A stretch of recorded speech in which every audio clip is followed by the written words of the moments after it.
I'd like you all to please welcome Christina Bellantoni.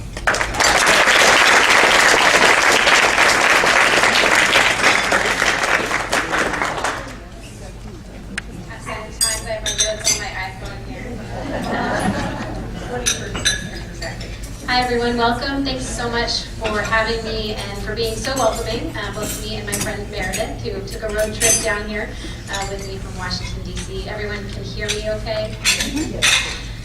So I thought that I would tell you a little bit about my own personal evolution covering national politics and how that took me through Virginia. One of the reasons I was so excited to come and do this was because I consider myself a true Virginia political nerd, and that did not come easily.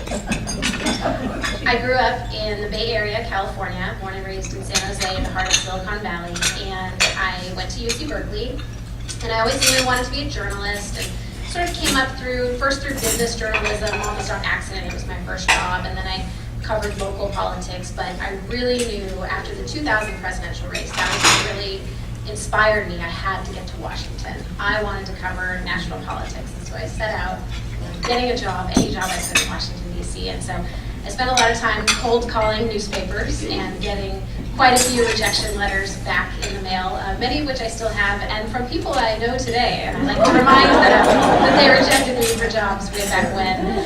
And I finally got the Metropolitan editor of the Washington Times on the phone. And somehow I convinced him to listen to me. And the first thing out of my mouth was, I said, I'm Christina Bellantoni, and I want to work in Washington, D.C., and I got a judge thrown off the bench. He was like, tell me more. And so I got to tell him the story that I had broken about a judge who was fixing parking tickets for his son, who was in high school, and really great story, and ended up getting thrown off the bench. But that was sort of my in. So I tried out, they flew me out from California and ultimately hired me. But I didn't know what my beat would be until I arrived, and this has now been almost a decade. And when I arrived in the newsroom, I felt, I was pretty excited. I was a little nervous going to work for the Washington Times, especially coming from California. I knew a little bit about its reputation, and I consider myself a nonpartisan journalist and always have. But it was a little bit of anxiety, but I get there and okay, great, what's my beat? And they said, well, you're going to cover Virginia politics. And I was so disappointed because Maryland was about to have its governor's race, and DC had all this corruption, a lot of interesting things happening. So those were the states that I wanted to cover, the areas. But they said, no, Virginia could be interesting. The governor might want to raise taxes. It could be an interesting thing. But the way that the structure works at the time is you worked in Washington, but you'd come down to Richmond for the legislative session. And sure, I'll move this a little closer too. Is that better? Yes. So you'd come to Richmond for the legislative session, and the newspaper would have you live in a hotel. And as I'm sure you all know, Virginia's session would go some days for 45 days and some days for 90, or some years for 90. So 60, whatever, 1 year short, 1 year's longer. So this was the longer session, and I was all set, checked in at the Radisson and covering what seemed to be an interesting session about taxes, and then it went on, and then it went on, and then it went on. And so I had come down on January 1st, and I didn't leave until Mother's Day, because this was the marathon session when Bart Border was able to forge this bipartisan coalition and raise taxes. And it ended up being a big deal, but I had experienced quite a bit of culture shock coming from California for many reasons. And the worst day, my best friend reminded me of this recently, was Cinco de Mayo. And I called her crying and I said, I just want a margarita and some tacos. No one in Richmond celebrates Cinco de Mayo. Now, fortunately, they do in Washington, D.C., and I've learned to appreciate many of the other wonderful traditions of celebration here, and I think it's gotten a little better. But it was really an illustration of how I wasn't quite ingrained yet, and my editor could recognize this, and so he said to me, well, you don't know Virginia yet. I'm from Virginia.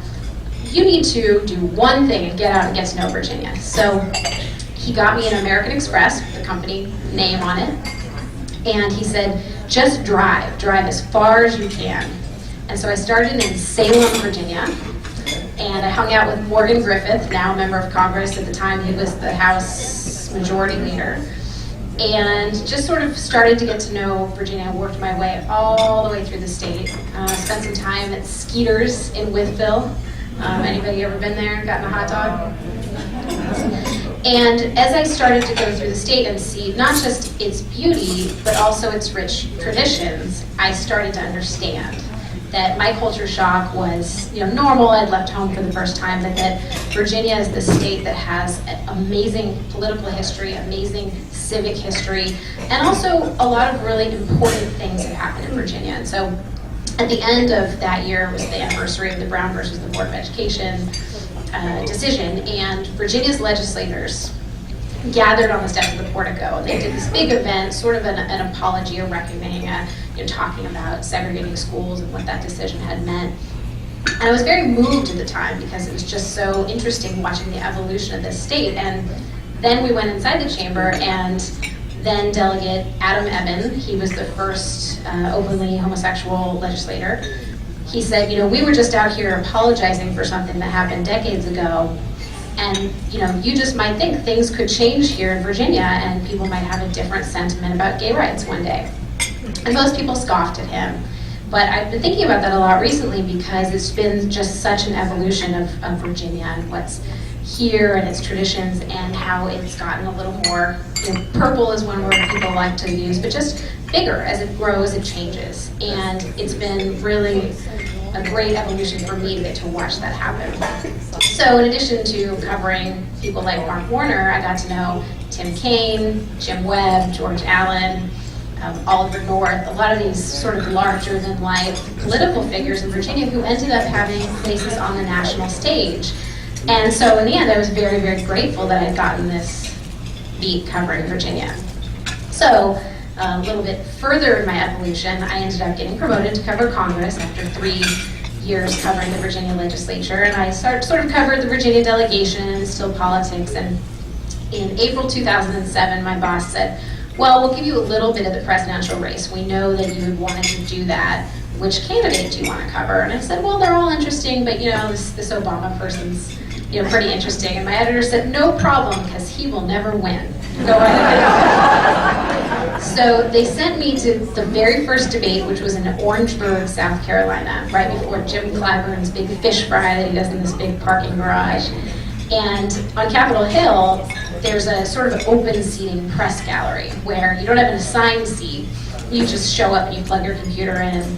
But they do give you a little file cabinet that can be yours. You put your business card in and it can be yours. So before I left, I sort of stowed my things in the file cabinet, something I had been working on, some business cards I needed. And the whole expectation was that I would go, I would cover this one debate, and then I'd come right back and keep covering Congress. And I did not come back to clean out that file cabinet until after the inauguration in 2009. Because what happened is this race ended up getting very heated. And that came through, as I'm sure all of you remember, Virginia. And it was really fascinating to watch how important Virginia became on that national stage, not just from the campaign's perspective, but also it was representative of how America is changing and the way people campaign and the different models of politics through Virginia.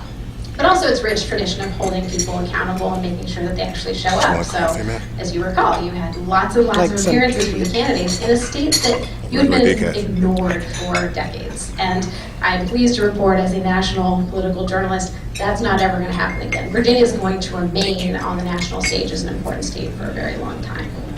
So, fast forward, I did cover the White House under President Obama, and then I did some other jobs. I worked at Talking Points Memo, which was about as opposite from the Washington Times as you could get. I went from a conservative newspaper to a more liberal-leaning, online-only website where there was no paper at all. I signed my contract via a Google Doc. And we used to have Wikipedia entries that would rate the pizza when we were ordering for all the younger members of the staff. I was one of the older people on staff at the time. And then from there I went to Roll Call, where I covered Capitol Hill and was an editor and sort of worked on campaigns that the reporters were covering, redistricting, all these issues. And Virginia always just kept coming up as this theme, so this is why I love it so much. So then I ended up going to the PBS NewsHour, and sometimes people joke and call me the Goldilocks of journalism because I've sort of done like the left and the right, and I've done television on both sides, both appearing, on shows like we talked about with Rachel Maddow, but I've also been on Greta Van Susteren, and there's all kinds of things that are revealed about the way the media leans when you go on television. You're having these conversations in the green rooms with their producers, but going to the NewsHour and being on the other side, being in the control room and sort of seeing how television is made has been a really eye-opening experience. And we're going to open it up to questions, and if you guys have any questions about sort of how that works, I'm happy to talk through it. But one of the things that's been really heartening about the PBS NewsHour, and everybody that contributes to your public broadcasting, we appreciate you. Thank you so much. But it's really demonstrated that there are still places where issues matter. It was very easy as a political journalist to get caught up in the horse race or polls or the personalities or some of the nonsensical things. And at the NewsHour, if Sarah Palin says something that day, I can be confident and know I'm not going to need to do a segment about that. Or Donald Trump or something. And it's not a partisan issue, it's just we cover in-depth issues. And our whole idea is giving deep analysis to the things that people care about. And what's great about that is we listen.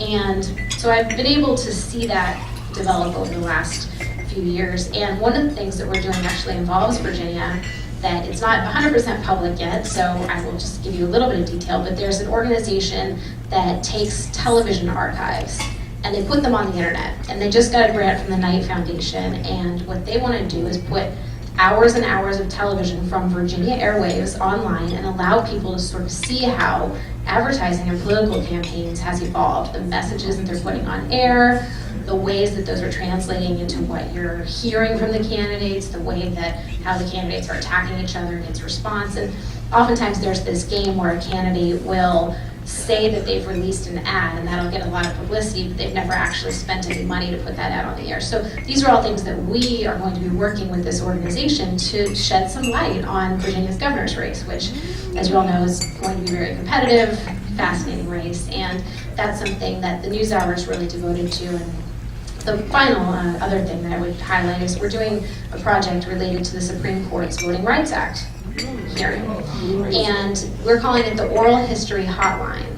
And what it is we're asking people, what do you remember about the Voting Rights Act? The good, the bad, the stories, the human basis behind what was passed and how it's affected your life over the last several decades. And we're showcasing that all the way up until the decision, and then once there is a decision, we're gonna be telling these stories, and these are all on our website. But one of the reasons I bring it up here is because I feel so heartened by what your organization does, right? I think it's right in line with the way the NewsHour operates. Is people do still very much care about issues. People do want to know what the candidates would do to make their lives better. And that's the whole point. And even though it's easy to get distracted by the personalities and the polls and all of that, your organization in every state, but especially here in Virginia, has done just such an important job of highlighting what people truly care about. And so I think your state is grateful for that, and I'm certainly grateful for that, and grateful that I could come and speak to you all today.